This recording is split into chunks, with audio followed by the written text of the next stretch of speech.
நடிப்பு போய் நடிப்பை வைத்து ஏமாந்துள்ளார்கள். அவர்களுக்கு கொள்கை இருக்கா? படத்திலே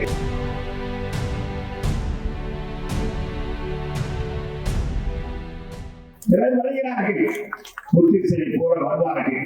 வந்தவுடன் நாங்கள் புதிதாக ஆட்சியை கொடுத்து விடுவோம் என்றெல்லாம் அதுதான் அந்த பொறுப்பெல்லாம் வேகாது, யாருடைய பொறுப்பும் வேகாது தமிழகத்திலே.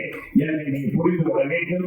எனவே தாய்மார்களே, இளைஞர்கள், நீங்கள் இந்த மாதிரி நடிப்பு போய் நடிப்பை வைத்து ஏமாந்துள்ளார்கள். அவர்களுக்கு கொள்கை இருக்கா? படத்திலே கொள்கை உண்டா? என் தலைவன் இன்னைக்கு நான் குடிக்காம இருக்கேன், இன்னைக்கு மக்கள் போய் ஆட்சி கொண்டிருக்கிறேன். என்னை எவரும் நான் நாக்கை போட்டு பேச முடியாத ஊழ்க செய்ய நான் இருக்கிறேன்னா என் தலைவன் போட்டிக்கிறது கட்டுப்படுத்த இது மாதிரி எந்த நடிகை செய்திருக்காங்க. நான் நேரத்தில் சொல்றேன், அனைவருடைய எந்த படத்திலாவது குடிக்காமல் இளைஞர்கள் நல்வழிப்படுத்த வேண்டும், நல்ல நோக்கத்திற்காக பாடுபட வேண்டும் என்று ஏதாவது பிள்ளைகளை கற்றுக் கொடுக்கிறாங்க, எந்த நடிகனாவும் செய்திருக்கிறாரா என்று எண்ணிப்பார்கள்.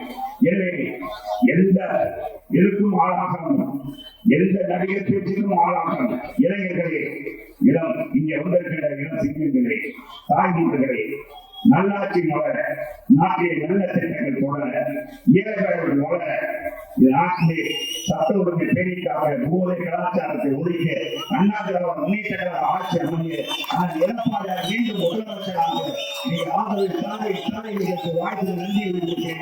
நன்றி. செய்திகளை உடனுக்குடன் தெரிந்து கொள்ள கீழ்கண்ட கேபிள் மற்றும் டிடிஹெச் நெட்வொர்க்குகளில் எம்நாடு செய்தி தொலைக்காட்சியை காணுங்கள்.